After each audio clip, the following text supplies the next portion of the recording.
छठ पूजा का पहला अर्घ्य 27 अक्टूबर 2025 को सूर्यास्त के समय दिया जाएगा, जो शाम 5:40 पर होगा। इस अर्घ्य को संध्या अर्घ्य भी कहते हैं और यह छठ पूजा के चौथे दिन छठी को दिया जाता है, जबकि पहले दिन नहाय खाय होता है, जिसमें व्रती सूर्योदय से पहले नदी या तालाब में स्नान करती हैं। यह छठ पूजा का पहला सूर्य को अर्घ्य देने का दिन है, जिसमें डूबते हुए सूर्य की पूजा की जाती है। व्रती नदी या तालाब के किनारे जाकर सूर्य देव को जल और दूध से अर्घ्य देते हैं, जिसके लिए वे विशेष रूप से बनाए गए प्रसाद और अन्य सामग्री का उपयोग करते हैं।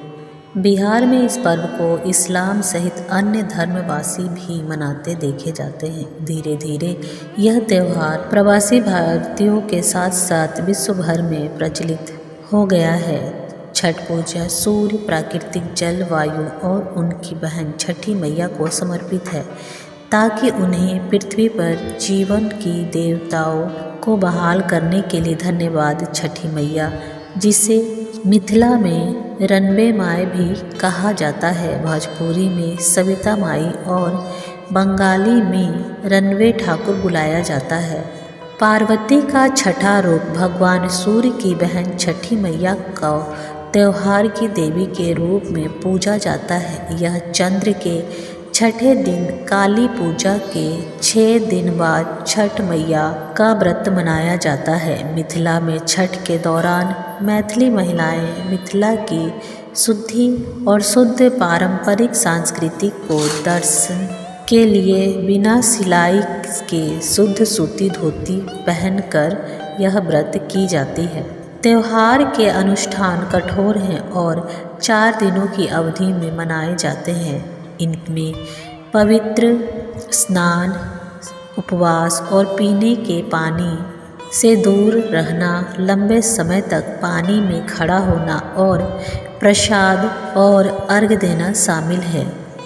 पर्वतिन नामक मुख्य उपासक सांस्कृतिक पर्व से, जिसका मतलब अवसर या त्यौहार, आमतौर पर महिलाएं होती हैं।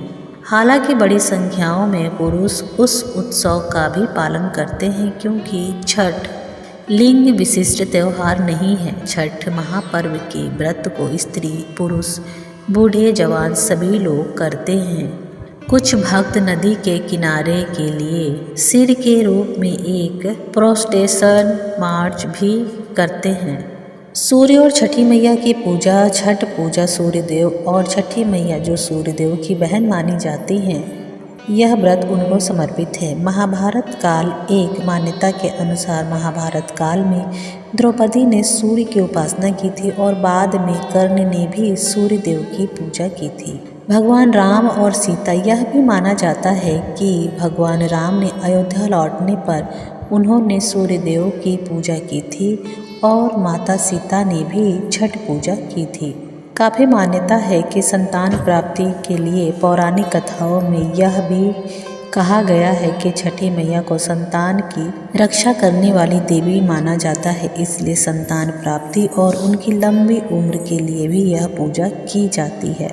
प्राकृतिक और आभार के अनुसार यह पर्व प्राकृतिक और जीवन ऊर्जा के प्रति कृतज्ञता का भी प्रतीक है। कृषि से संबंध देखें तो यह पर्व खरीफ की फसल की कटाई के बाद मनाया जाता है, जिसे किसानों और ग्रामीण अर्थव्यवस्था को भी लाभ मिलता है। सामुदायिक एकता से देखा जाए तो छठ पूजा सामाजिक एकता को बढ़ावा देती है, क्योंकि समुदाय के लिए भी सभी सदस्य घाटों की सफाई और सजावट में मिलकर भाग लेते हैं।